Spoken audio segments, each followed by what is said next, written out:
Hello there. How are you tonight? Before we begin, dim the lights, get comfortable. And if you're already wrapped in a warm blanket, congratulations, you're already living better than most people in a medieval castle. And hey, before we step inside those towering stone walls, don't forget to like, subscribe, and let me know where you're watching from tonight. It's always fascinating to see just how far these quiet little journeys travel. Now, imagine this: a massive castle rises before you, tall, powerful, almost magical. The kind of place you've probably seen in movies. Filled with kings, feasts, and warm fires, it looks safe. It looks comfortable, but the moment you step inside, that illusion begins to fade. The air is colder than you expected. The stone walls hold no warmth. The light is dim, flickering from a few struggling candles. Shadows stretch across the halls, and every sound echoes just a little too much. There are no soft beds waiting for you. No quiet rooms. No real privacy. Instead, you'll find crowded spaces, strange smells, restless nights, and a life that feels far less luxurious than the outside world would have you believe. Even the nobles, the ones who owned these castles, lived in conditions that might surprise you, because behind all the grandeur, behind the high walls and heavy doors, life here was uncomfortable, unpredictable, and sometimes deeply unpleasant. Tonight, we're going to slowly explore that hidden reality, not the fantasy, but the truth. So relax. Let your body sink a little deeper. And let's quietly step inside a medieval castle, where comfort was never guaranteed, and the night was anything but peaceful. You stand just outside the gates now. The road behind you is muddy, uneven, marked with the slow passage of carts and tired horses. The air carries a faint chill, even before the sun has fully set. Somewhere in the distance, a crow calls out, its voice echoing across the open land. In front of you, the castle looms. It doesn't feel welcoming up close. The walls are enormous, thick blocks of grey stone, stacked with purpose rather than beauty. There are no bright banners fluttering in celebration. Only worn fabric, faded by time and weather. The gate itself is heavy, wooden, reinforced with iron. It doesn't open easily. A guard watches from above, barely visible through a narrow slit in the wall. You can't see his face clearly. Just the outline of someone observing, waiting, judging whether you belong here or not. There is no warmth in this welcome, only caution, only control. After a moment, there's movement. A low grinding sound as the gate begins to rise. Slowly, reluctantly, as if even the castle itself is unsure about letting you in. And as you step forward, crossing that threshold, something shifts. The outside world feels distant now. Inside, the air is different, heavier. Still, the courtyard stretches before you, but it isn't the lively, polished space you might expect. The ground is uneven, packed dirt mixed with straw and scattered debris. A few people move about, quietly focused on their work, barely acknowledging your presence. No one greets you, no one smiles. There's a quiet understanding here. A life is not about comfort. It's about function, survival. The walls rise even higher from within, surrounding you completely. They block the wind, yes, but they also trap everything else: the cold, the smells, the sounds. You notice how your footsteps echo now. Every movement feels slightly louder than it should. Even a small shift of your weight seems to carry through the stone around you. It's not peaceful, it's controlled silence. Above, narrow windows stare down like watchful eyes. Dark, empty, uninviting, and as the gate closes behind you, with a deep, final thud. There's a strange feeling that settles in your chest. You are inside now, protected, perhaps, but also contained. The idea of a castle as a place of comfort begins to feel distant, almost like a story someone once told you, because here, in this quiet, enclosed world of stone, the reality is beginning to reveal itself, and it's not what you expected, not at all. So take a slow breath, let the stillness settle around you, because this is only the beginning, and already the illusion is starting to crack. Now that you're inside, standing quietly within those towering walls, something begins to settle in. At first, your eyes try to adjust, you look around, searching for the warmth you expected, the richness, the comfort that stories have promised for so long. After all, this is a castle, a place of power, of kings and queens, of grand halls and endless feasts, at least. That's what you've been told, but as your gaze slowly moves across the courtyard and toward the interior halls, a different picture begins to form. It's subtle at first, almost easy to miss. The stones beneath your feet are uneven, worn down not by elegance, but by years of constant use. They are not polished, not decorative, just practical. Even the walls, though tall and imposing, are rough to the touch, cold, slightly damp in places, built for defense, not comfort. And then there's the silence, not peaceful silence, but something heavier, a quiet shaped by routine, by expectation, by lives lived without much room for ease. You begin to walk deeper inside, through a narrow passageway that leads toward what might be considered the heart of the castle, the Great Hall. This is where the illusion should hold strongest, and for a moment it almost does. The space is large, impressive in scale. Long wooden tables stretch across the room, high ceilings supported by thick beams, a raised platform at the far end where the Lord would sit. It looks important, but it doesn't feel comfortable. The benches are hard, the surface is worn, the air carries a faint mixture of smoke, food, and something less pleasant that lingers quietly in the background. The fire at the center of the hall burns low, not roaring with warmth, but simply existing. Its heat barely reaches the edges of the room. You can imagine how this space would appear during a feast, crowded, loud, alive with movement, but right now, in its stillness, the truth is easier to see. This is not a place of luxury, it is a place of necessity. Even the decorations, what little there are, feel restrained. A faded tapestry hangs along one wall, its colors dulled by time. It might once have told a story, but now it feels more like a memory than a display of wealth. You notice how the light struggles here. A few narrow windows allow in weak daylight, but most of the room depends on candles and fire. Their glow is soft, but limited.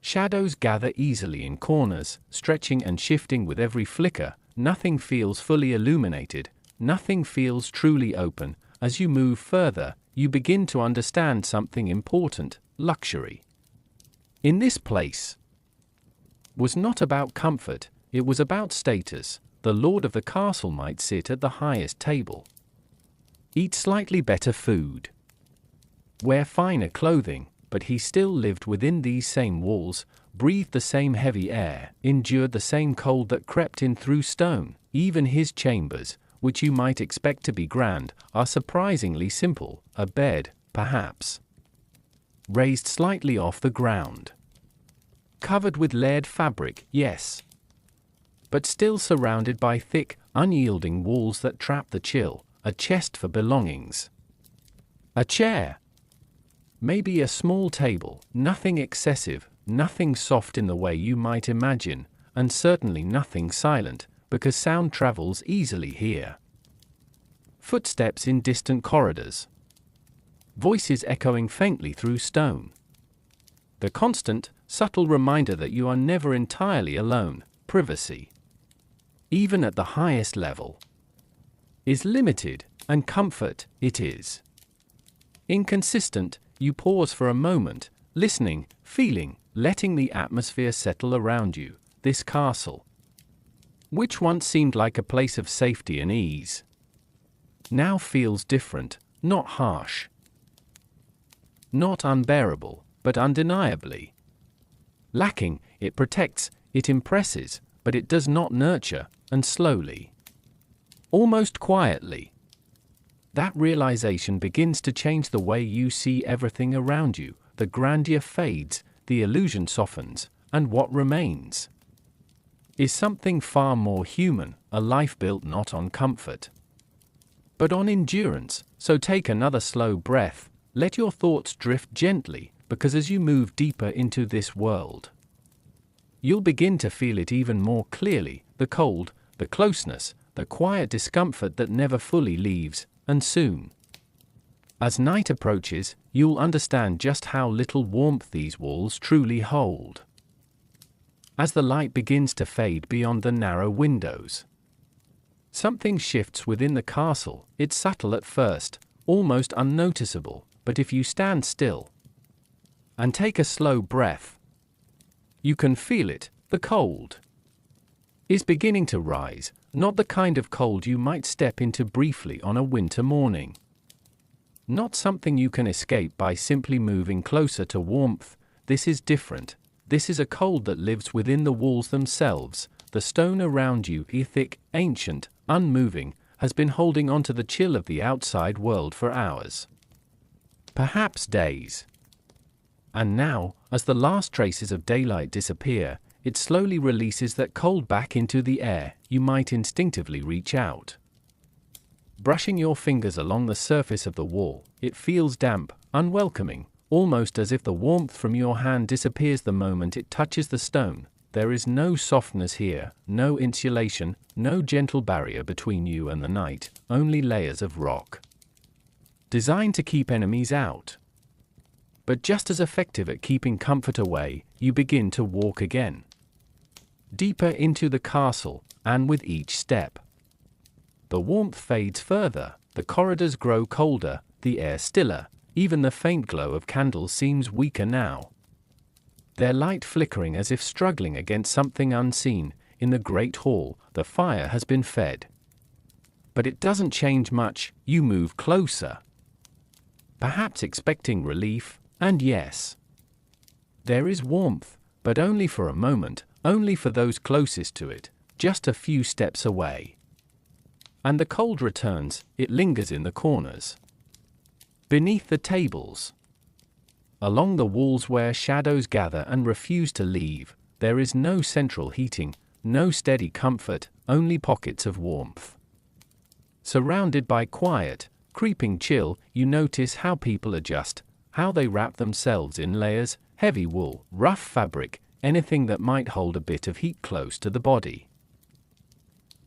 Even then, it's not enough, because the cold doesn't just touch your skin, it settles deeper, into your hands, your feet, your bones. As night fully arrives, the castle grows quieter, but not warmer. If anything, the cold becomes more present, more noticeable. You can see it now, in small details, a faint breath in the air, the way someone pulls their cloak tighter without thinking, the slow, careful movements that conserve energy. Because warmth is something you must protect, not something you are given. You find yourself in a sleeping space now, not a private room, not a peaceful chamber, but a shared area where several people prepare to rest. Straw has been laid across wooden frames or directly on the ground. It shifts slightly as people settle into place. There are no thick mattresses, no soft blankets like the ones you might know, only layered cloth, worn from use. Carrying the faint scent of the environment around it, you lie down, or imagine doing so, and immediately you feel it, The cold rising from beneath you, seeping through the straw, through the fabric, there is no escaping it, even as you try to rest. Your body instinctively curls. Conserving heat, searching for comfort that never fully arrives. Nearby, someone shifts, another coughs quietly, the sounds are soft, but constant, and above it all, the silence of the stone walls remains, unchanging, unfeeling. You might think the lord of the castle sleeps differently, more comfortably, but even in the best chambers, the same cold exists. Fires may burn longer there. Tapestries may hang thicker against the walls, but they do little to truly stop what seeps in from outside, because the castle was never built for warmth, it was built for strength, for endurance, for survival, and so everyone inside it shares this same quiet struggle. In different degrees, perhaps, but never fully escaping it.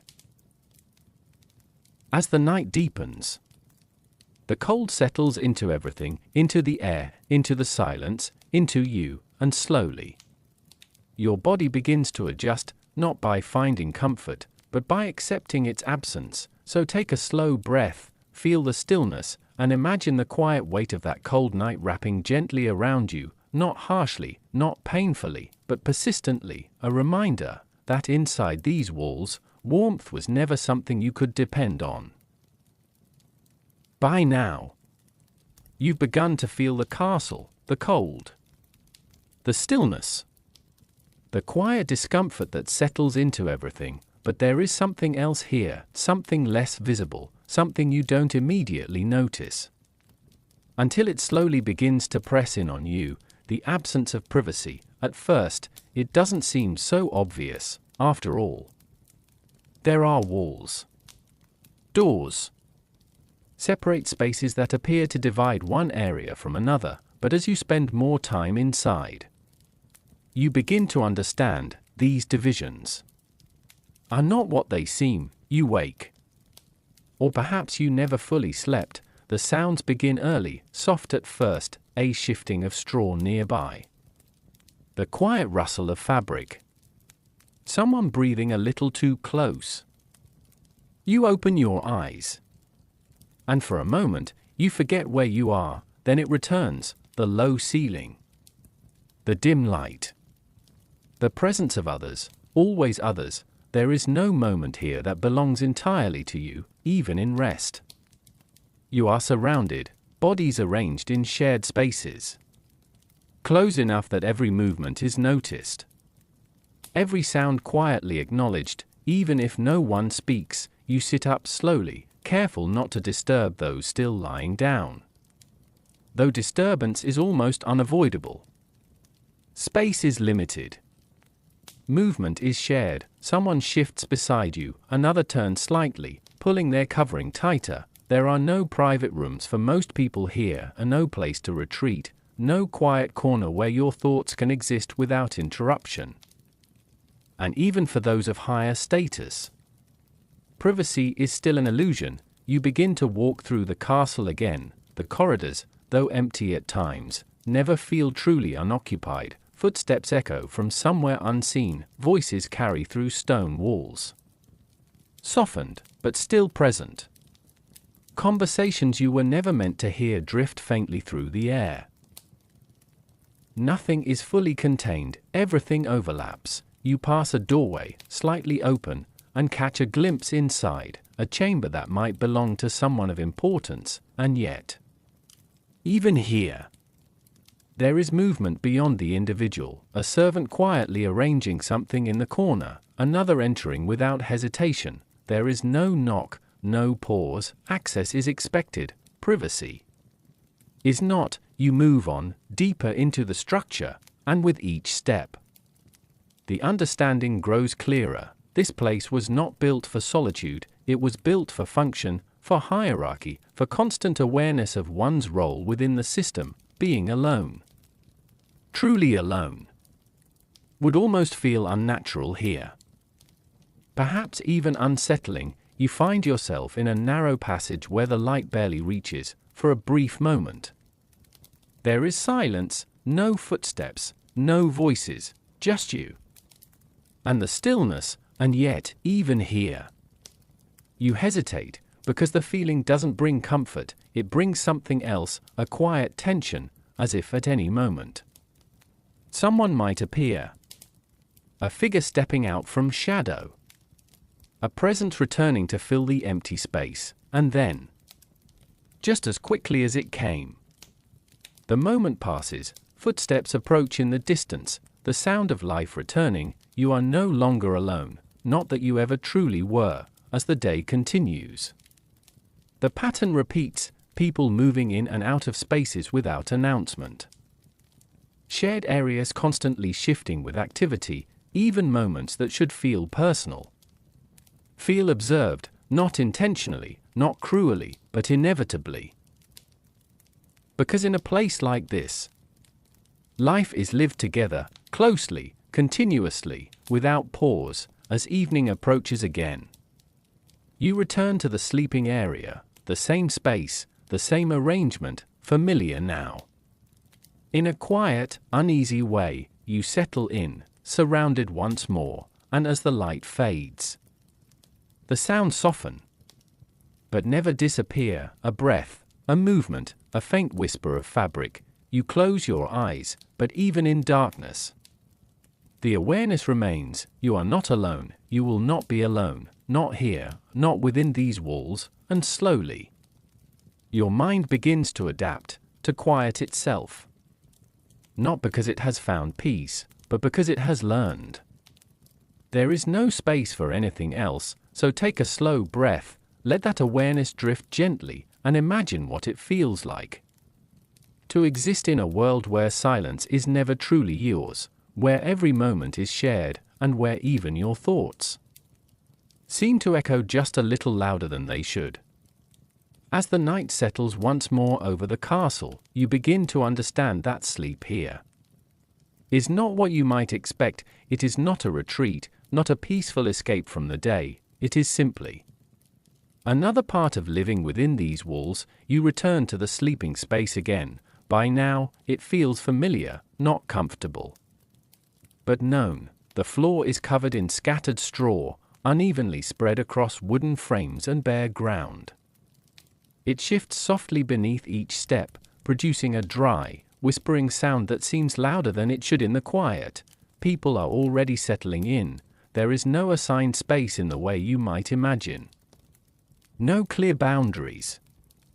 Just an unspoken understanding of where one person ends and another begins. You find a place, or perhaps a space finds you, and as you lower yourself down, the first thing you notice is how thin everything feels. The layer beneath you does little to soften the hardness below. The covering above you, rough, heavy fabric, provides some warmth, but not enough to truly comfort. It's functional, nothing more. Around you, others are doing the same, adjusting their positions, pulling cloth closer, shifting slightly to make room, or simply to settle into a shape that feels sustainable for the night ahead. There is a quiet choreography to it. No one speaks much. There is no need. Everyone understands this routine. Sleep here is shared, not just the space, but the experience itself. You lie still for a moment,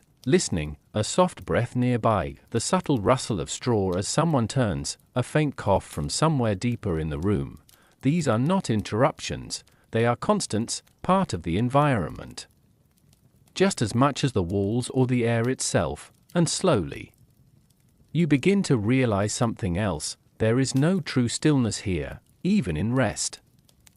There is movement, a leg shifting, a hand adjusting fabric, someone waking briefly, then settling again.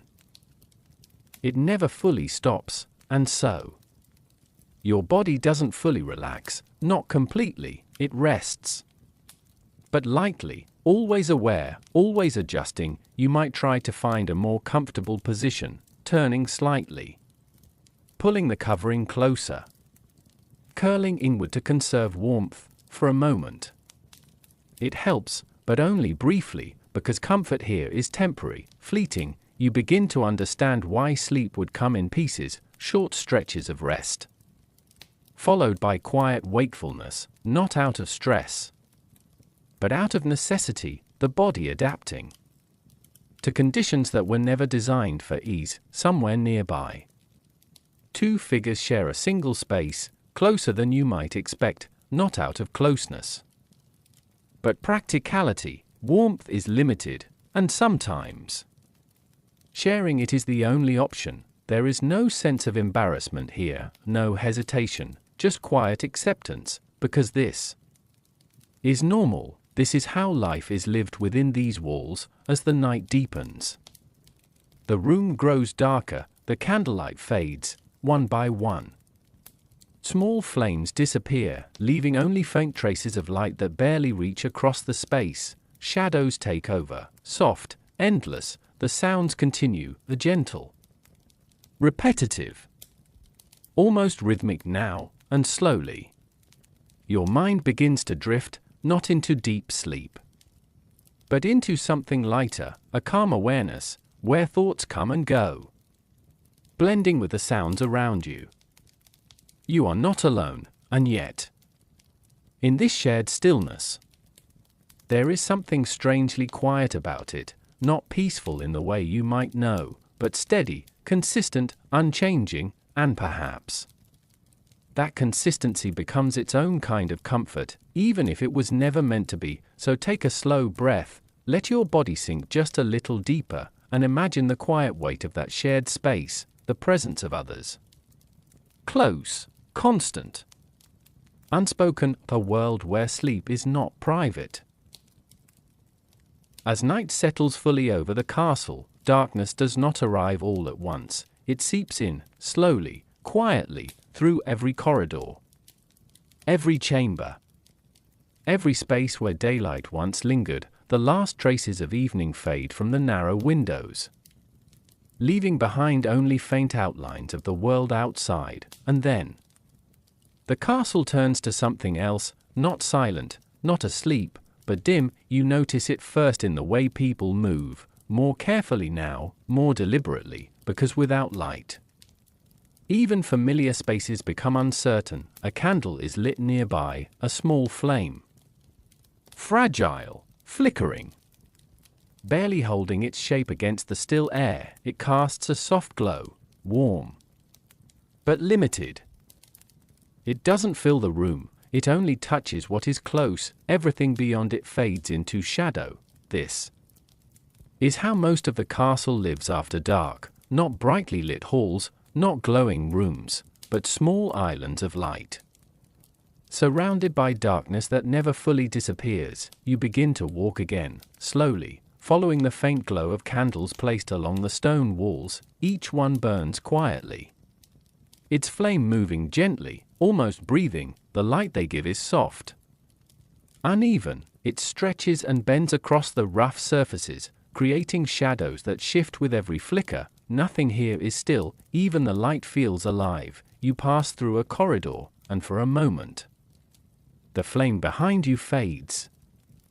While the one ahead feels too distant, there is a brief space in between, dim, uncertain, where the world seems to blur at the edges. Your steps slow, instinctively, because in this kind of light, your eyes cannot fully trust what they see. Shapes become suggestions, movement becomes imagination, and yet, this is normal here. This is how every night is experienced. People carry candles with them, small, flickering guides through the darkness, but even then, the light only travels so far, a few steps ahead, a few steps behind, never enough to reveal everything. In the great hall, the fire still burns, but lower now. Its glow joins the candles, creating a layered light that dances across the walls and ceiling beams. It is beautiful, in a quiet way, soft, golden, but never bright. You notice how faces appear differently in this light. Features softened, expressions harder to read. Everyone seems more distant. Even when standing close, the world feels quieter.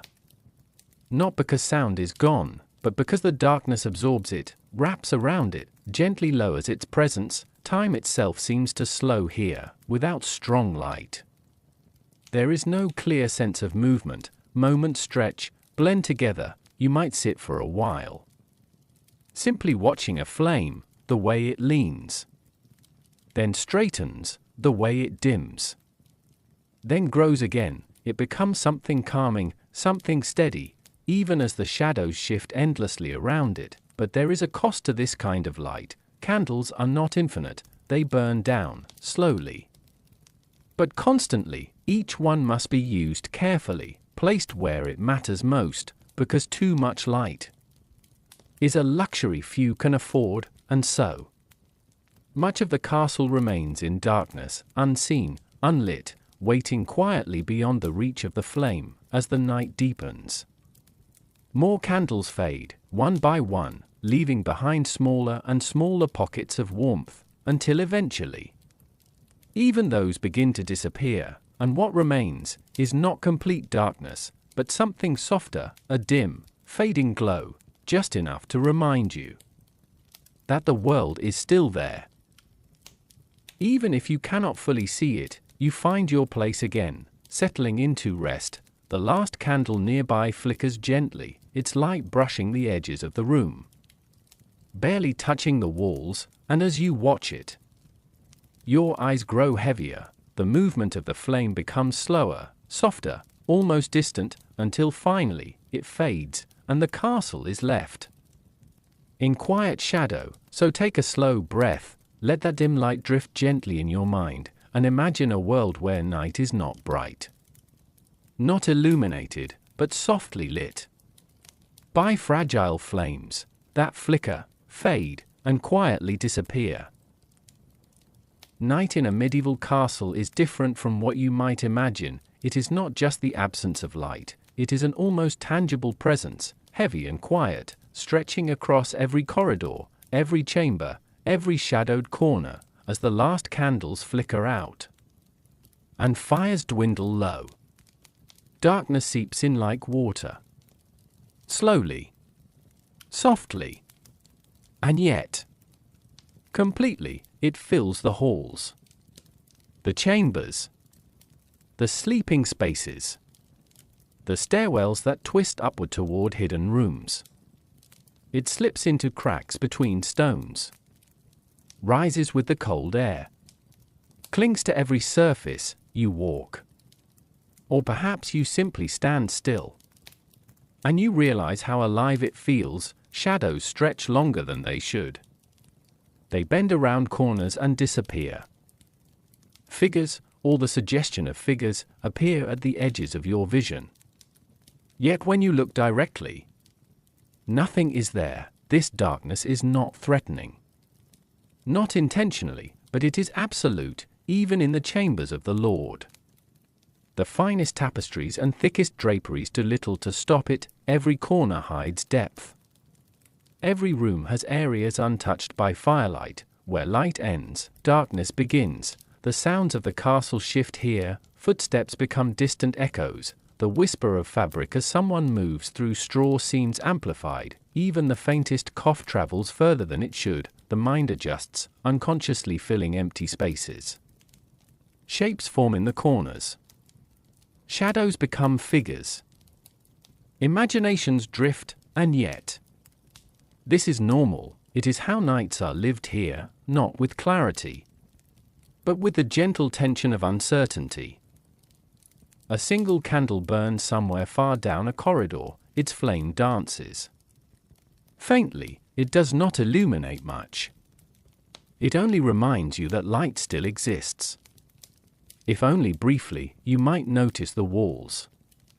The stone surfaces seem darker than they were by day. The rough texture absorbs the minimal light, and the coldness seems amplified. Air feels heavier, thicker. Even breathing is quieter, as if the darkness demands it. Somewhere, a door creaks, a figure shifts in the sleeping area. The soft scratching of a rat or insect echoes somewhere in the distance, and still the darkness remains. There is no sudden change, no sharp moment of fear, only the persistent awareness that the night stretches uninterrupted. that movement is slower.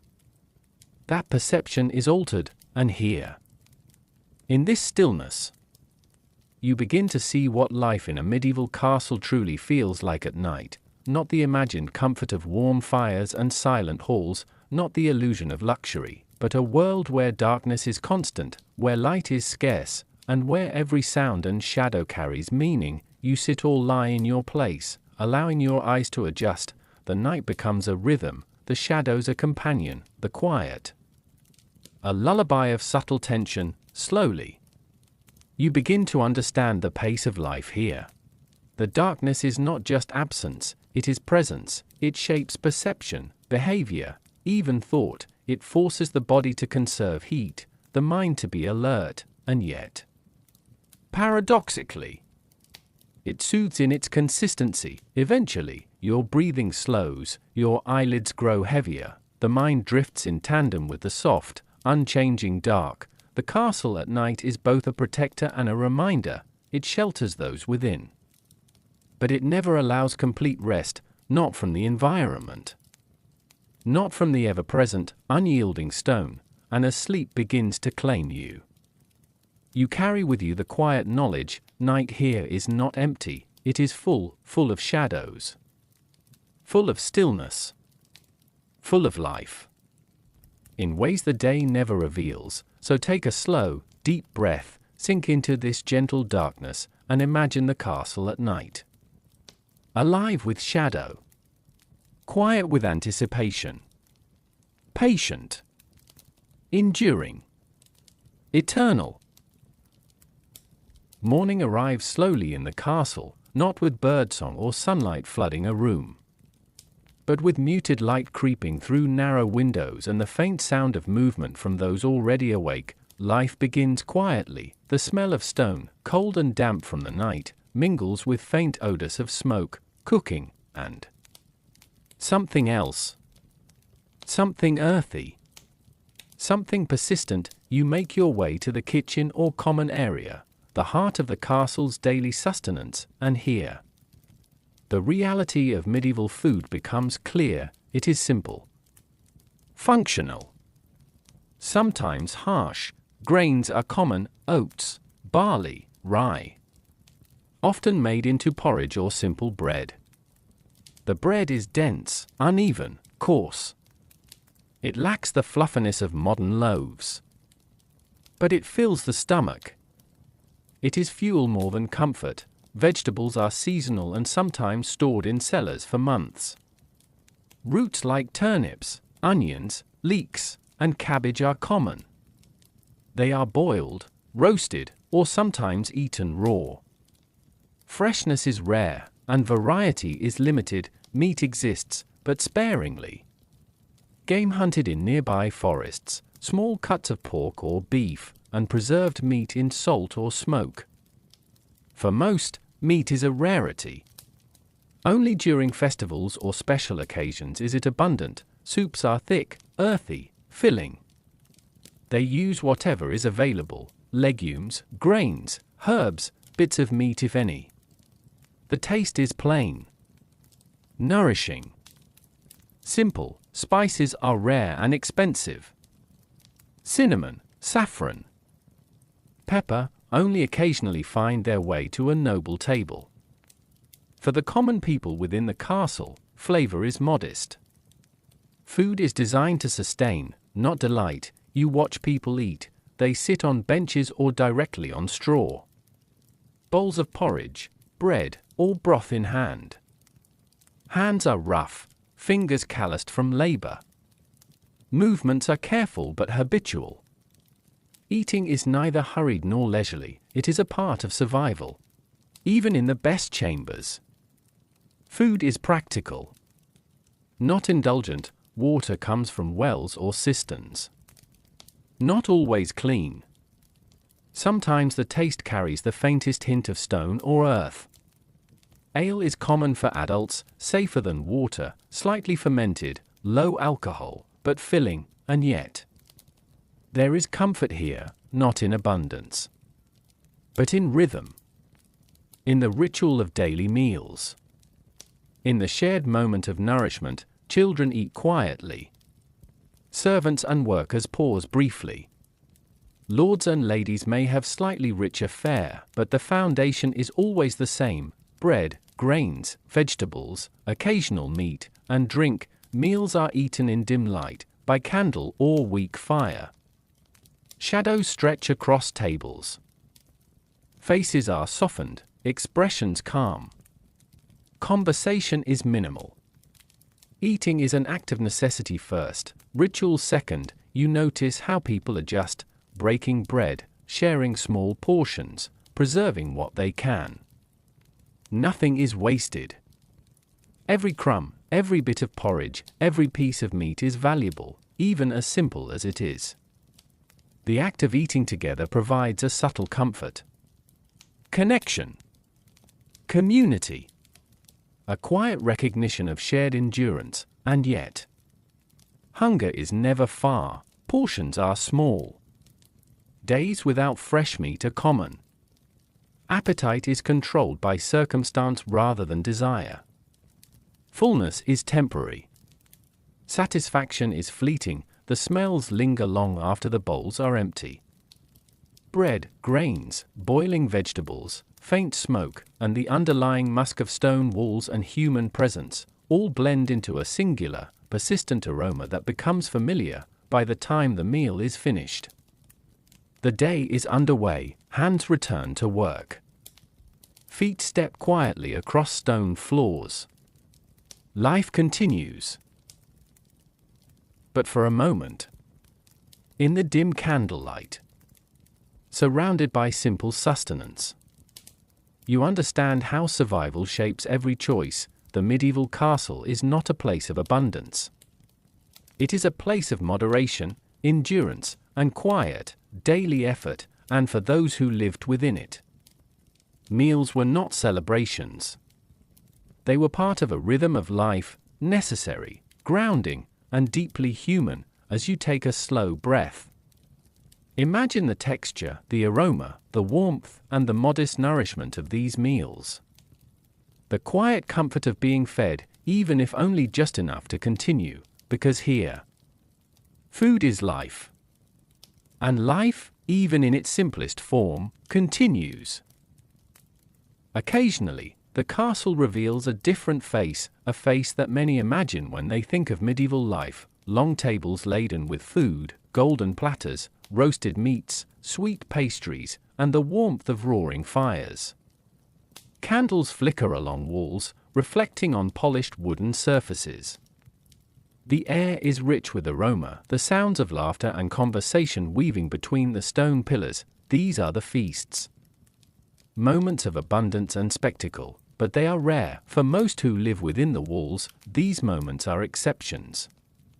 Not the rule. The majority of days are simple, restrained, and quietly functional. Bread, porridge, vegetables, a bit of salted meat. Nothing extravagant. Nothing celebratory, yet. When a feast arrives, the contrast is striking. The hall transforms. Walls adorned with tapestries, banners fluttering, and the smell of roasting meats filling every corner. The sounds of clinking utensils, soft music, and distant voices of visiting dignitaries create a gentle symphony. You watch the people around you. Servants bustling carefully, carrying platters, arranging dishes, topping up goblets of ale. Faces are brighter than usual. Movements seem purposeful yet celebratory, but even within this rare luxury, the atmosphere is controlled. Every step, every plate, every gesture is part of a rhythm dictated by the castle's hierarchy. Nobles enjoy more choice, richer flavors, and comfort.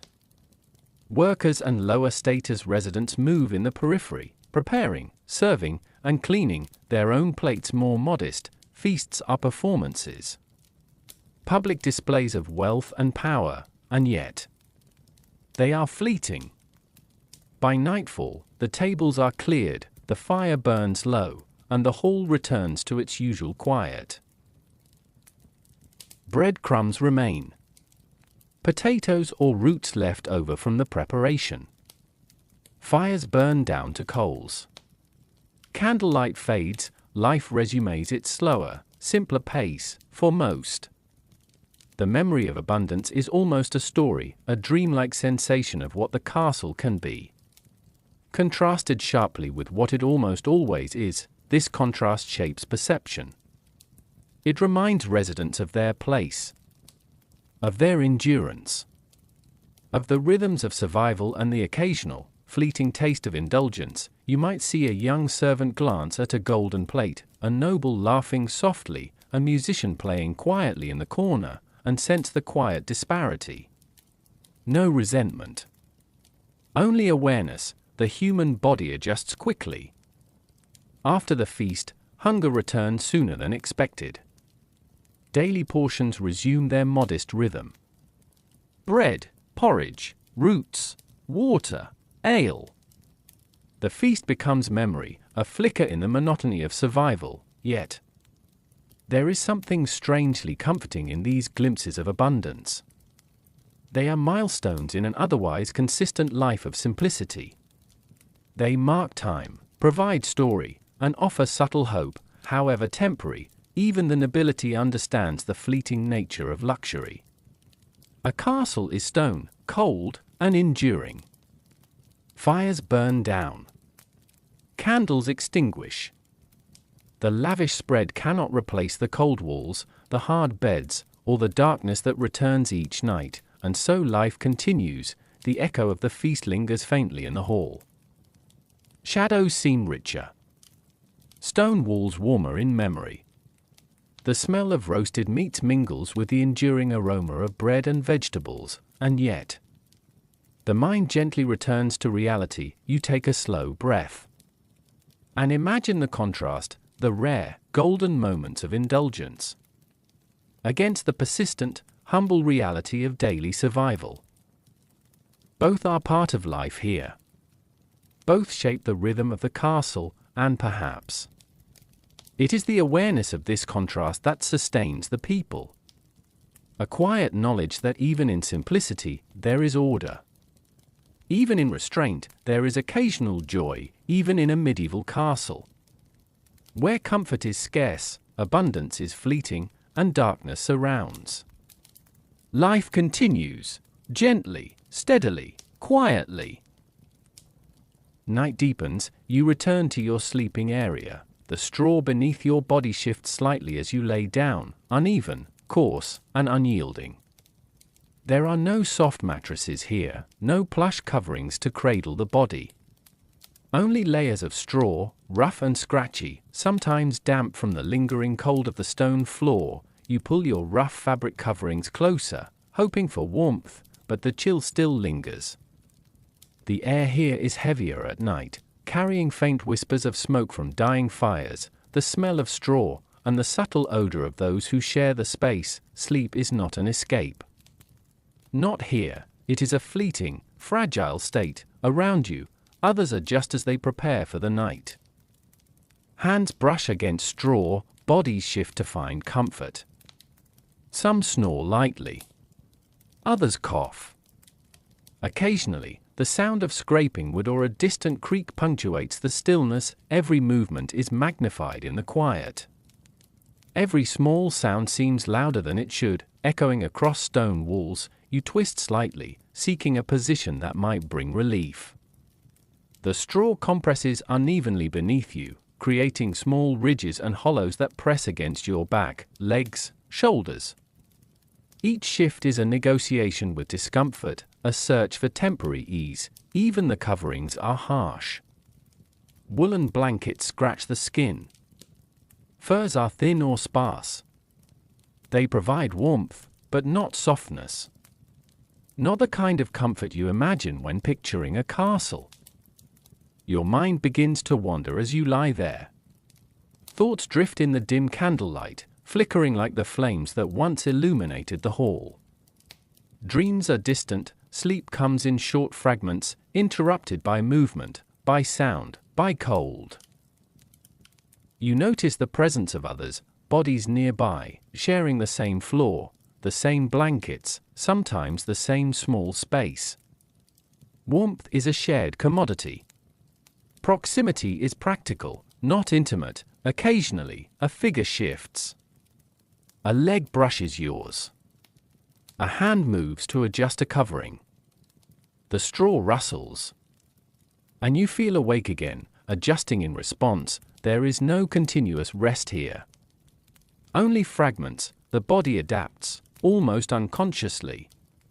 You learn to sleep lightly, to drift between awareness and unconsciousness, to accept small intervals of rest as sufficient. Even in the Lord's chambers, the difference is subtle. A few more layers of blankets, slightly thicker straw, a fire kept alive longer. But the walls remain cold. The air remains heavy. The darkness remains pervasive. Sleep is still restless, measured, uncertain, and yet there is a rhythm. The repetitive motions of settling, adjusting, sighing, and shifting create a soft cadence. It becomes a lullaby of sorts. Not of luxury, but of survival. You may close your eyes. Pull the covering tighter. Breathe slowly. Feel the straw pressing into you. Let the quiet of the shared space, the low murmurs, the distant creaks, the subtle movements envelop you. Rest comes in pieces. Lightly. Carefully. Imperfectly, and in those fragments of sleep, in the intervals between rest and wakefulness, you understand the true nature of life in a medieval castle. Comfort is fleeting, warmth is scarce, and the simplest act, lying down, is itself a challenge, but somehow the body and mind adjust. Adapt. Endure, and that endurance becomes part of the rhythm of life here, so take a slow breath. Feel the roughness of straw beneath you, the weight of the covering above, and let your body drift in this fragmented, quiet sleep, as life within the castle continues quietly around you. Even as most lie down to rest, the castle does not sleep. The night is long, and within its stone walls, life carries on in soft, muted rhythms. Some move quietly through corridors. Servants checking fires, ensuring embers do not die completely, moving with careful steps so as not to wake others. The faint scrape of a wooden shoe against stone echoes softly, almost like a whisper. Others carry small bowls of broth or water to those still awake. The scent of warmed grains, or a faint whiff of smoke, drifts gently through the air. You might notice a figure kneeling beside a chamber, adjusting straw bedding or pulling a rough blanket tighter around a child or a worker too cold to rest. Their movements are slow, deliberate, necessary. Gentle care performed in the quiet hours. Even the animals follow their routines. Rats scurry along the edges of the hall. Cats, alert and sleek, patrol their small territories, hunting quietly, observing. Their movements blend into the ambient rhythm of night, subtle but persistent. In some chambers, lights flicker briefly as candles are lit, moved, or extinguished. The soft glow illuminates brief moments, a hand brushing against a wall, the bending of a back, the tilt of a head. Shadows dance and merge, creating shapes that are almost figures. Almost stories. The sounds of breathing, movement, and faint whispers merge into a quiet symphony. Nothing loud, nothing harsh. Only the soft cadence of life continuing, unnoticed by the sleeping majority. Occasionally, there are disturbances. A cough. The creak of a door. The faint rustle of clothing or straw. Even these are absorbed into the stillness, reminders that the castle is alive, awake, and enduring. For those who cannot sleep, these hours are the slowest. Each step seems prolonged, each sound amplified. Yet there is comfort in familiarity, in the repetition of these nocturnal routines. They are small rituals that sustain the living rhythm of the castle. In the Lord's chambers, the routines are different but equally persistent. A guard pacing quietly along the corridor. A servant adjusting the fire or replenishing water. A candle lifted, tilted, and replaced, its light casting gentle, shifting patterns across walls and tapestries. Every movement matters. Every gesture is deliberate. Night demands attention, and yet, there is no rush. No urgency. Only a slow, persistent care that marks the castle as alive even when most of its inhabitants sleep. You might lie there, eyes half closed, and sense the flow of life around you. The gentle weight of stone walls, the subtle warmth of a dying fire, the faint glow of distant candles. Time stretches differently in these hours. Minutes feel longer, softer, slower. The mind drifts in rhythm with the subtle sounds, the scrape of wood, the soft thud of footfalls, the whisper of fabric. Eventually, the castle settles again. The last movements quiet. The faintest shadows still flicker, but they are fewer, smaller. And you drift, in fragments of sleep, in harmony with the quiet nocturnal pulse, strange as it seems. These routines, small and muted, become a lullaby. A rhythm that lulls the body and mind, reinforcing the slow, enduring pace of life within stone walls. So take a slow breath. Feel the calm persistence of these quiet movements. And imagine the castle alive, quietly, in the deep night, while you gently drift toward sleep. Cleanliness, in a medieval castle, was not what we imagine today. Stone walls and hard floors dominate every room. They are durable, yes, but they are also cold, damp, and porous, absorbing moisture, smoke, and the faint but persistent smells of human life. Bathing is rare. Water is precious, drawn from wells or cisterns. Heated water is even rarer, requiring fuel and effort to warm. For most, washing the body thoroughly is a luxury saved for special occasions or festivals. Instead, daily routines are simple and practical. Hands might be wiped with a damp cloth. Faces splashed with cold water. The rest of the body? Well, it adapts to the conditions. You walk through the corridors and chambers. And the smells tell the story, a faint sourness from unwashed skin. Earthy odors from straw bedding. Smoke lingering from fires used for cooking and heating. The occasional sharp note from the privies. All blended, muted, and persistent, stone walls hold it all, absorbing it, releasing it slowly back into the air. There is no fresh breeze to sweep it away.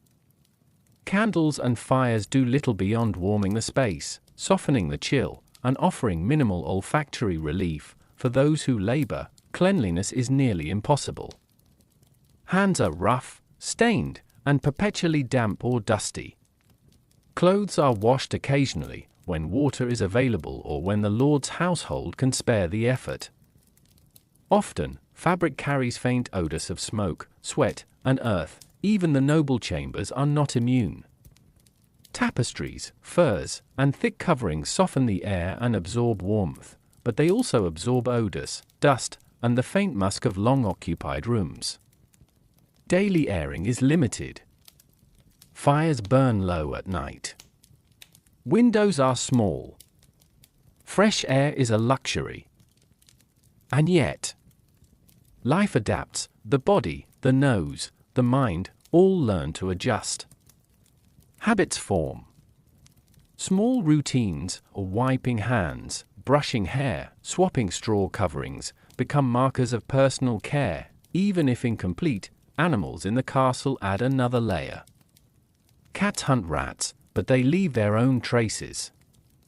Dogs are often present, warm companions, but also carriers of mud, fur, and faint odors. Even the process of waste removal is a constant reminder of the castle's limitations. Privies, cesspits, and chamber pots require attention. Their contents must be removed carefully and discreetly. The smells linger, faint but unmistakable. You might notice a figure quietly cleaning a pot or sweeping the floor. Movement slow, careful, deliberate. The task is unending. The results are temporary, yet there is a rhythm to it. These small, persistent efforts maintain a fragile balance. They create spaces that are livable, even if far from hygienic by modern standards. They are acts of endurance. Survival. Adaptation. Even in discomfort, there is a certain order. Care is taken. Effort is consistent. Life continues, and as night settles, smells mingle, fires burn low, straw presses softly under resting bodies. The faint musky aroma of human presence, of unwashed hands and soil-stained feet, becomes part of the environment. Familiar. Constant. Calming in its own strange way, so take a slow breath. Imagine the stone walls holding warmth and scent together. The soft flicker of candlelight revealing dusty corners. The quiet, meticulous efforts to maintain cleanliness in a world where water is scarce and labor is constant. This is the problem of cleanliness in a medieval castle, not shocking. Not overwhelming, but persistent. Ever present. A quiet part of the rhythm of daily life, and in this awareness, you begin to understand the endurance required. Not just to survive, but to live quietly in such an environment. In a medieval castle, even the act of relieving oneself is not private in the way we understand today. Stone walls dominate every chamber, corridor, and courtyard. They are enduring, silent witnesses to daily life, but they are not designed for hygiene. Toilets, when present, are often simple, wooden seats over pits or chutes, small chambers that lead directly down into cesspits, ditches, or the moat itself. Water flows rarely and unpredictably. For most, a chamber pot is the tool of choice. Simple, portable, functional. Used quietly, often under blankets or in corners. Nighttime trips are frequent, as relief cannot wait, but the path is dim, stone floors cold, and privacy minimal. Odors linger, a faint but persistent smell of waste, earth, and decay threads through corridors and chambers.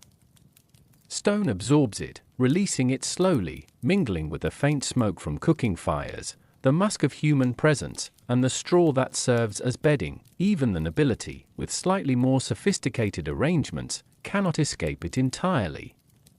Latrines may be enclosed, doors may offer visual privacy, but the smell travels.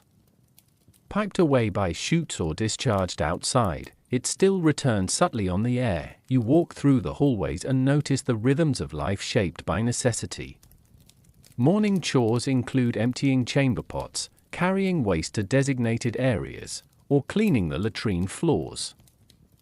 These tasks are routine, yet their impact is unavoidable. Animals play a role here too. Cats and dogs patrol, rats scurry. Each adds to the smells, the movement, the subtle disturbances that mark life in stone. Even air feels different in these spaces. Heavy. Thick. Filled with moisture and warmth that carry scents farther than expected. Every breath brings awareness. Every movement disturbs shadows, straw, and the faint echoes of daily life. Waste management requires effort. It is laborious, repetitive, and essential.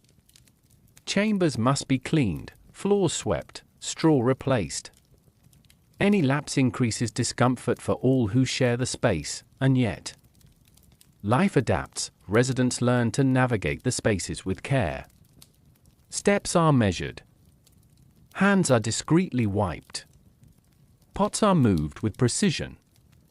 The castle's rhythm continues quietly, uninterrupted by what could otherwise be unpleasant distractions. There is even a strange intimacy here. Every person understands the necessity of these acts, the effort required to maintain some semblance of comfort. Privacy is partial. Dignity is preserved through routine and discretion. Over time, the smell becomes a background hum. Part of the castle's personality. A quiet acknowledgement that life is lived fully, imperfectly, within these walls, Even sleep absorbs it. The faint aroma of straw, human presence, and distant waste mingles with the candlelight and warmth of fire. It is not shocking, not overwhelming. It is simply life. Take a slow breath and imagine it, the cold stone beneath your feet. The faint odor mingling with warmth. The distant echo of movement and care. Every smell, every sound, every subtle rhythm becomes part of the castle's quiet pulse. This is the reality behind the stone walls. Not just darkness or discomfort, but the ongoing, living presence of human needs, managed carefully, persistently, and quietly, and as the night stretches onward, these details fade into the background. They become part of the soft lullaby of castle life, subtle yet ever present, guiding the rhythm of living, breathing, enduring, sleeping. Life inside a medieval castle is not just shaped by stone, cold, and scarcity, it is also defined by what you cannot see. Disease lurks silently. Illness spreads quietly. Within walls that confine many bodies together, germs have free reign, though no one understands them as we do today. A cough echoes softly through a corridor. A fevered figure shifts restlessly on straw bedding. A pallor, barely noticeable in dim candlelight, hints at unseen suffering. Hygiene is limited. Water is scarce. Soap is rudimentary or absent. Clothing and bedding are infrequently washed. Sweat, smoke, and daily labor mingle, creating an environment where infection can quietly take hold. The castle is a closed ecosystem. Stone walls trap heat and odors, yes, but they also trap sickness. Air moves slowly, carrying tiny threats from one chamber to another. The sick are cared for by those who can, often with herbal remedies, poultices, or warm broths. Nothing cures, but everything comforts. A gentle touch, a whispered word, a bowl of watered-down ale. Children are particularly vulnerable. Their bodies, smaller and weaker, react quickly to fever and infection. A faint whimper pierces the quiet night. The nursemaid or servant leans close, adjusting straw or clothing, monitoring with careful eyes. Even the lord and lady are not immune. Their chambers may be warmer, better ventilated, and better supplied. But disease does not discriminate. A mild cough can become dangerous. A simple fever can linger. You might notice subtle signs, a guard pausing to rub a temple, a servant moving slower than usual, the faint pallor of a young worker. Life continues around them, but the shadow of illness lingers. Rats, insects, and unclean conditions aid the spread. Flies drift lazily through open windows or cracks in stone. Rats nibble at food stores, leaving traces behind. Microbes, invisible, ride along, unnoticed yet potent. Illness is both personal and communal. One person's fever can ripple outward, affecting others in shared rooms, in kitchens, in the halls. Every cough, every sneeze, every subtle sign matters, yet life continues, quietly, with a rhythm of adaptation and endurance. Herbs and potions offer comfort, if not cure. Chamomile, sage, willow bark, and honey are used to ease symptoms. The touch of a caregiver is often more potent than the medicine itself. You take a slow breath and feel the tension in the air, not dramatic, not chaotic, but persistent. A quiet awareness that life here is fragile. Every body is exposed. Every night brings uncertainty, and yet, people endure. They work. They eat, they sleep in fragments. The castle hums with life despite the quiet menace. They learn to navigate illness with care, observation, and routine. Even in darkness, there is a strange calm. Awareness becomes adaptation. Vigilance blends with persistence. Shadows of disease exist, yes, but they are woven into the rhythm of life itself. So imagine the dim hallways, the quiet straw-filled chambers, the soft murmur of a caregiver, the subtle aroma of herbs. A world where disease is unseen but felt, ever present yet silent. It is here, in these quiet, fragile moments, that you understand life inside stone walls, a delicate balance of endurance, care, and survival, shaped as much by what cannot be seen as by what is visible. Even behind stone walls, safety is never complete. A medieval castle rises as a fortress, yet it exists in a world of uncertainty. The horizon holds possibilities of enemies, raiders, or rival lords. Every day, the threat is subtle, the whisper among guards, a rumor of distant conflict, a sharpened arrowhead found in the courtyard. The castle gates, massive and imposing, are both protection and reminder. Heavy wood, reinforced with iron, keep invaders out, but they also remind those within that danger is always near. Beyond them, uncertainty stretches across the fields and forests. At night, the walls seem taller, the towers more watchful. Guards pace slowly along ramparts, their footsteps muffled by soft straw or stone. Torches flickering as they sweep the darkness. Each shadow becomes a possibility. Every distant noise, the creak of a branch, the rustle of leaves, the faint howl of a wolf, carries meaning. People adapt to this constant tension. Sleep is light. Ears attuned to the smallest disturbance.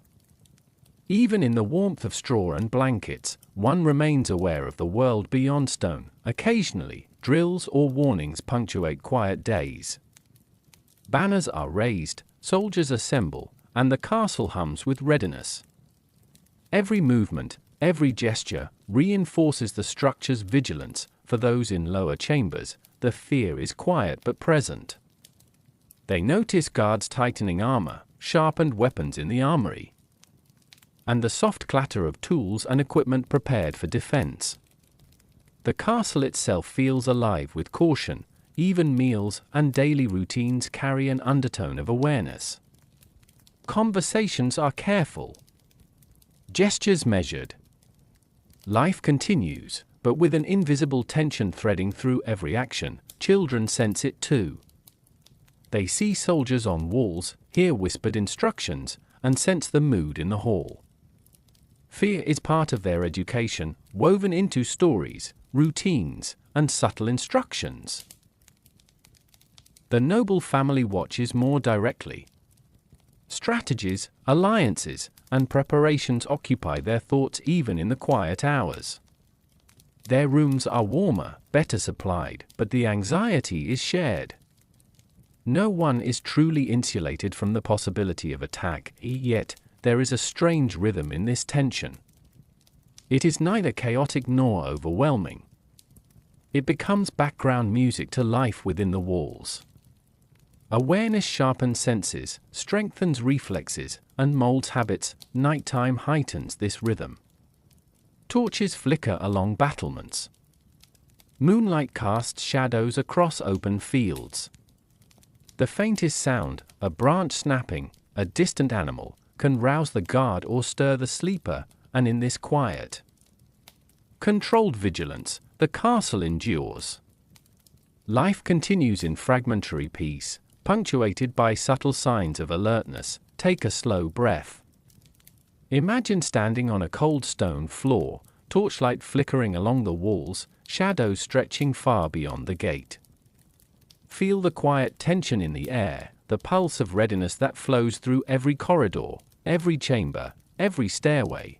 This is life under stone walls, protected yet vulnerable, enduring yet aware, calm yet subtly on edge. Even when sleep finally comes, it is gentle, cautious, and shallow, a reflection of the world outside the stone walls, where danger is never far.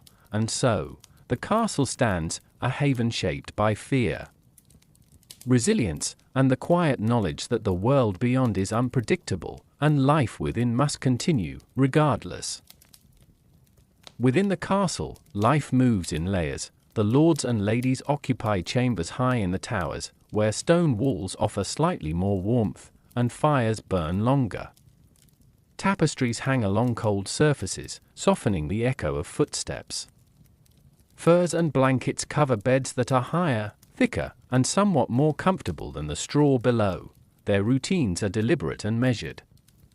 Meals arrive with some predictability: a slice of bread, meat if available, perhaps a cup of watered wine. Clothing is clean, carefully maintained, and abundant. Privileges extend quietly: private rooms, candles that burn longer, a fire that glows without interruption. But even for the lords, comfort is relative. The walls are still cold. Privacy is never complete: servants move quietly through chambers, attending to tasks. Sleep is light, interrupted by distant noises or the echo of a sudden cough from below. Below them, servants navigate the castle with constant motion. The corridors, halls, kitchens, and storage rooms are their domain. Every task is labor-intensive: hauling water, tending fires, preparing food, mending fabrics, cleaning chambers, and managing waste. Their work is continuous, a rhythm that defines their life. The day begins before dawn and often extends into the quiet night. Meals are quick, brief moments of respite. Straw is thin, bedding sparse, and warmth fleeting. Servants move carefully to avoid disturbing each other and their masters. Every gesture carries dual purposes: completing a task and maintaining the decorum of the household. Their lives are shaped by responsibility, endurance, and subtle vigilance. The contrast is quiet but striking. Lords live in relative stillness, surrounded by comfort and warmth, while servants' lives are filled with motion and effort, shadows and stone. Yet both exist within the same walls. The same cold stone absorbs their sweat, smoke, and whispered words. The same candlelight flickers over both their faces. The same shadows stretch across corridors and chambers. Even here, social hierarchy is more than physical. It dictates movement, expectations, and perception. Lords observe from above, servants work from below. Each has a role in maintaining the rhythm of life inside these walls. Despite the disparity, there is interdependence. The lords rely on servants to survive comfortably. The servants rely on the lord's provision and protection. A delicate balance, quietly maintained. In quieter moments, the walls reveal subtle parallels. Both lords and servants endure the cold, the flickering light, the persistent odor of stone and straw, the challenges of sleep, and the quiet menace of unseen dangers. Both experience the rhythm of life: fragmentary meals, brief rests, interrupted nights, and constant awareness. The difference lies not in suffering, but in scope and intensity. Privilege softens the edges. Labor shapes experience. Yet all remain bound by the same stone, air, and rhythm of the castle. So take a slow breath and imagine it: a lord adjusting a furs-covered blanket by candlelight, quiet, reflective; a servant carrying water through a shadowed corridor, careful, deliberate, both moving within the same walls. Yet worlds apart, this contrast defines life in a medieval castle: a delicate, silent balance of privilege and labor, comfort and effort, rest and endurance. Even in this disparity, life continues, measured, patient, and persistent. The castle hums with the quiet rhythm of hierarchy, revealing that every movement, every gesture, every shadow has its place, and in this understanding, you begin to see the human story behind stone walls: a story of adaptation, endurance, and subtle, pervasive contrast. The castle is alive, but its life depends on countless small, deliberate actions. Workers move in quiet harmony with the stone and fire, performing tasks that are largely invisible to those living above. They haul water from wells, stoke fires, sweep floors, tend animals, and manage the storage of food. Every gesture matters. Every motion is carefully measured. In the kitchens, hands knead dough, stir thick stews, and carve meat into small portions. Smoke drifts from the hearth, curling in soft spirals that mingle with the aroma of grains and herbs. The air is warm, slightly hazy, and scented with labor, the gentle signature of work that sustains the castle. Carpenters and blacksmiths shape and repair the tools that allow daily life to continue. Hammers strike softly in measured rhythm, sparks fly quietly in the dim glow of furnaces. Stone masons quietly maintain walls, ensuring the fortress can endure both time and conflict. Even outside, the gardeners and stable hands work patiently. Horses are brushed, vegetables tended, and wood chopped for fires. Movement is consistent, purposeful, and almost meditative in its repetition. Each task may seem small, yet it sustains the larger rhythm of castle life. Servants carry meals to chambers, quietly adjusting the placement of furs, blankets, and cushions. They know the routines of each resident, which rooms require attention, which fires need tending, which areas must remain quiet. Their knowledge, experience, and care ensure the castle functions as a living organism. Noise is minimal. Every sound is calculated, gentle, deliberate. The scrape of broom on stone, the soft clink of a pot, the rustle of straw, these are the gentle markers of human presence. There is no hurry, no chaos. Only the slow, enduring cadence of work that sustains comfort, order, and life. Even the youngest workers learn these lessons. Children may assist in carrying water, tending animals, or sweeping floors. Their steps are careful, their movements observed. Each action, repeated and taught, becomes part of a quiet tradition. Outside the walls, the world is unpredictable. Inside, workers create stability. Their efforts, though largely unseen, anchor the lives of all inhabitants. Nobles may enjoy warmth, meals, and relative comfort, but it is the quiet labor below that makes such comfort possible, and yet, despite the repetition, there is an art to it. Movement blends with light and shadow. The flicker of candles illuminates soft textures, straw, stone, fabric. Smoke drifts lazily, carrying aroma and warmth.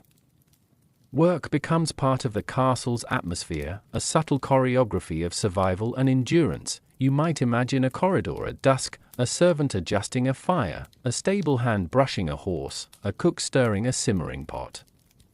Each action matters, yet each is quiet, subdued, gentle, a reminder that life is maintained not by grandeur, but by care, consistency, and attention to the smallest details. So take a slow breath.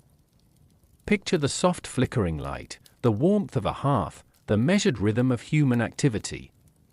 Hear the gentle scraping of broom on stone, the muted clink of tools, the whisper of fabric. These are the lifeblood of the castle. Every small movement sustains the whole. Every quiet effort reinforces endurance. Every gentle rhythm becomes part of the ambient hum that defines life inside stone walls, and in this understanding, you see the true value of castle workers, the unseen architects of daily life, maintaining order, comfort, and rhythm with patience, skill, and care. Stone walls seem solid, permanent, unyielding. But life inside a castle is never entirely under human control. Beyond the warmth of fires and the soft glow of candlelight, small creatures make their homes. Rats scurry along corridors, beneath floorboards, through gaps in walls. Their eyes glint faintly in the darkness, their movements are quick, careful, almost silent. Insects inhabit every corner, flies drift lazily in the faint light, beetles crawl along walls and wooden beams, and tiny moths seek the warmth of straw and fabric. Each is a quiet reminder that humans are not the only residents. The castle's food stores are particularly attractive. Grains, dried meats, and fruits, stored in barrels. Sacks, or wooden boxes, are not just nourishment for people.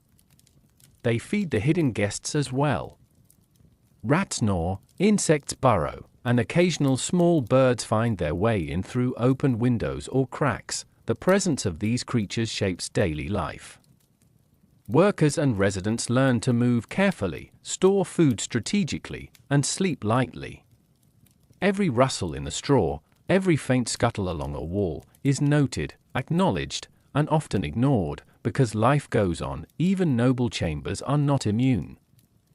A quiet rustle beneath the bed, a faint tapping on a window, or the subtle movement of a moth across the wall can remind occupants of the castle's other residents. Candlelight illuminates the shadows, revealing brief glimpses of small intruders. The reaction is a blend of patience and vigilance. Rats are chased, trapped, or discouraged with barriers. Insects are swatted, swept, or occasionally tolerated. Their existence is a quiet reality, part of the rhythm of life inside stone walls. Animals in the castle, such as cats and dogs, provide companionship and subtle pest control. Cats slink through corridors, watching, pouncing silently. Dogs patrol the courtyard, alert to movement and sound. Yet even they cannot fully eradicate the unseen guests. Night amplifies awareness. Shadows stretch long across stone floors. Every creak, scrape, and rustle becomes more noticeable. Even the softest sound can awaken a dozing servant or stir a restless noble. The castle hums with life beyond human perception, yet this hidden world is not wholly disruptive. It adds texture, rhythm, and a subtle realism to the experience of castle life. Awareness of the unseen teaches patience, observation, and a gentle caution. Life is lived with respect for the other inhabitants, both human and otherwise. You might imagine a quiet corridor at dusk, a faint scuttling underfoot, the soft wings of insects brushing the candlelight, the subtle glint of a rat's eye in shadow. The air carries faint earthy scents, straw, stone, and the whisper of movement from unseen creatures. It is both unsettling and strangely immersive. The presence of hidden life reminds occupants that the castle is a living space, not merely stone and mortar. Life here is layered, textured, persistent, human, animal, and insect together in quiet coexistence. Take a slow breath. Picture the soft flickering light, the gentle sounds of hidden movement, the faint shadows darting across walls. All is calm, yet alive. All is subtle, yet perceptible. This is the hidden reality behind stone walls, a quiet, persistent ecosystem of small lives coexisting with the human rhythm, shaping it, influencing it, and reminding all who live there of the fragility and continuity of life. Life inside a medieval castle is never truly quiet. Even when stone walls stand tall and corridors are empty, the castle hums with subtle, persistent noises. Footsteps echo off cold surfaces. Doors creak on iron hinges. Chains rattle. The wind whistles through narrow windows and arrow slits, carrying faint, eerie tones that seem alive. The kitchen contributes its own quiet symphony. Pots clink. Stews bubble. Fire crackles. The soft thump of bread being kneaded and the scrape of knives on wood add rhythm to daily labor. For those working, these sounds are ordinary, but for anyone seeking calm, they are reminders that peace is a relative concept here. Above and below, the lives of humans intersect. Servants move quickly yet quietly, adjusting furs, carrying water, or delivering meals. Their steps echo, bounce, and fade. Every corridor has a layered presence, the unseen weight of multiple routines overlapping in a continuous rhythm. Animals amplify the ambient noise. Cats slink, swish tails brushing straw. Dogs shift in stables or underfoot. Rats scuttle across hidden spaces, creating tiny, unexpected disturbances. Birds occasionally find their way inside through cracks or open windows, adding soft, fluttering notes to the environment. Even the walls themselves contribute. Stone contracts and expands with heat and cold, creating subtle groans. Moisture drips, settling slowly, leaving faint echoes in empty halls. A tapestry sways lightly in a draught, brushing against a wall with gentle friction. Each sound is minor, yet together they create a persistent, layered soundtrack of life inside stone walls. Sleep is fragmented. Even the nobility is not fully insulated from these disturbances. A servant passing by a door, a distant cough, or the soft scrape of a broom on stone can shift dreams. Straw bedding transfers every small vibration. Candlelight flickers with drafts, creating visual shifts that heighten awareness. The chaos is not violent. It is subtle, continuous, immersive, a quiet reminder that life in the castle is dynamic, lived, and never static.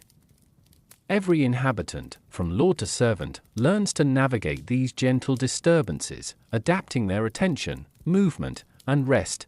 Even routine activities carry unpredictability. Meals may be late, fires may flicker unevenly, tools may drop, animals may wander unexpectedly. Each minor disruption blends into the tapestry of daily life, creating a rhythm that is both natural and unpredictable. The soundscape of the castle also reflects social hierarchy. Lords may hear faint echoes from below, a gentle reminder of unseen labor. Servants are immersed in noise, both human and animal, yet attuned to subtle nuances that indicate timing, expectations, or tasks requiring attention. Yet amidst this gentle chaos, there is calm. Awareness becomes rhythm. Disturbances fade into patterns. The mind adjusts, the body accommodates. Life continues without alarm, without urgency, quietly, persistently, patiently. Take a slow breath and imagine it, a corridor where shadows shift, footsteps echo, a distant clink resonates, a cat moves silently, wind whistles through narrow windows. The castle is alive, a living organism, composed of sound, movement, and presence. In this layered environment, peace is relative. Tranquility is found not in silence, but in adaptation. Comfort comes not from stillness, but from understanding and navigating the rhythms of life inside stone walls. This is the subtle chaos of castle life, never violent, always present, quietly shaping the experience of those who dwell within. It is a gentle, immersive soundtrack of existence, imperfect, human, and entirely real, and as the night deepens, these sounds blend into a calm, lulling rhythm, guiding bodies toward rest while reminding minds of the persistent, living presence of the castle itself. As night deepens, the castle seems to breathe. Its stone walls hold stories, memories, whispers of lives lived within. The echo of footsteps, the faint rustle of straw, the soft flicker of candlelight, all remind us that life here was never quiet, never simple, and never entirely comfortable. Through our journey, you've seen the grandeur and the illusion, the labor and the privilege, the hidden pests, the cold, the darkness, and the ever-present tension. Each corridor, each chamber, each shadow carried meaning, shaping daily existence, quietly dictating comfort and discomfort. The lords and ladies had warmth, furs, and better meals, yet they were never fully insulated from the realities beyond their doors. Servants labored tirelessly, attending to every need, navigating stone corridors and echoing halls, often sacrificing comfort and rest. Disease and illness moved silently, uninvited. Rats, insects, and unseen creatures threaded through every space, reminding everyone that the castle was a living ecosystem, composed of both human and non-human presence. Noise, rustle, and subtle disturbances shaped daily life, teaching patience, adaptation, and resilience. Even fear of attack or siege wove itself into routines. Guards patrolled, banners were raised, weapons were readied, a quiet awareness that danger always lingered beyond the gates. Life was never fully predictable, comfort was never guaranteed. Yet in all this, there was rhythm. Life moved forward in measured steps, meals prepared, fires stoked, straw arranged, duties performed, shadows observed. The castle was a world within a world, intricate, alive, and enduring, You can almost feel it now, the cold stone underfoot, the subtle warmth from a dying fire, the flickering candlelight casting long shadows. Hear the distant footsteps, the soft scraping of straw, the faint hiss of wind through arrow slits. Smell the muted aroma of herbs, smoke, and damp stone. It is here, in these sensory details, that the truth of medieval life becomes apparent. It was never luxurious. It was often uncomfortable, sometimes cold or dark, occasionally fearful, and always layered with unseen presences, yet it was lived fully, persistently, and with quiet resilience, and perhaps that is the most fascinating part, the human spirit, adapting to each moment, finding small comforts, observing routines, learning to coexist with shadows, pests, and persistent uncertainty. Every day, every night, life continued, so as you breathe slowly, letting your mind sink deeper into calm, consider the quiet lessons of these stone walls. Comfort is relative. Peace is fragile. Resilience is human.